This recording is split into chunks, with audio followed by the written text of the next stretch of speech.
Wayahe jangan asem sing wak pindang tampil, Cah. Iya, Cah, balik meneh ning kontene Mbak Titin ya, masak-masak ning Pawon Legend. Sekian purnama utawa wis suwe, Cah, Mbak Titin gak masak ning Pawon. Krana simboke lara. Dina iki Mbak Titin ape masak jangan asem karo lawuhane oseng iwak pindang. Dimulai teko cethik geni sik ya, Cah. Sopo sing iso cethik geni kaya ngene iki? Nek cah kutha ora ngarah iso cethik geni, soale sing akeh cethik geni iki wong desa nganggo kayu kaya ngene. Genine wis murup numpangno ompreng diseni banyu, terus saiki lanjut iris-iris. Bahan utawa isiane jangan asemku dina iki cah ana timun, kara karo donglong.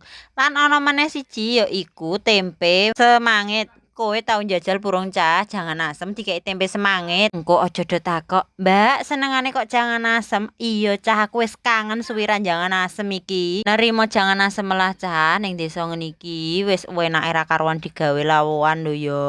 Seger jangananku langsung tak irisi kabeh iki banyune wis umup langsung ae tak jegurno karo timune aromatik dong jeruk karo laose aja sampe kari ya cah janganane wis medhok iki langsung bumbune tak cemplungno ae lanjut tempe semangit karo donglonge tak jegurno sisa bumboni uyah gula karo micin ya cah enteni sampe medhok nek bumbu ulekanku wis biasa cah bawang brambang kei terasek karo lombok mbak kena apa jangan asem mbok kei terasek mbok cah iki wis resep turun temurun teko timbahku mbiyen tapi tetep rasane seger cah nyambi ngenteni jangane umup ringkes-ringkes ya cah jangan kue semua bleguduk siap tak entas iki engko ape tak entepi nggo goreng iwak pindange ape tak gawe oseng sadurunge digoreng dhisik ya cah iwake ben gak ajur wajane dikei lenga siap jegurno iwak pindange digoreng terus diinteni sampai iki garing setengah bagian terus langsung dientas nek wis mateng genti jegurno irisan lombok bawang brambang tomate ya cah iki mau wis tak iris dhisik gak ke video langsung kei bumbu uyah gula micin wis ngono ae cukup simpel bumbune ya nek wis nyarup kabeh langsung ae jegurno iwak pindange delojor-delojor gudi-gudi lah ya cah aku wegah neteli iki mang oseng pindangku wis mateng jangan karo oseng-osenge wis siap ayo mek sego sirami jangan terus tumpangi oseng pindange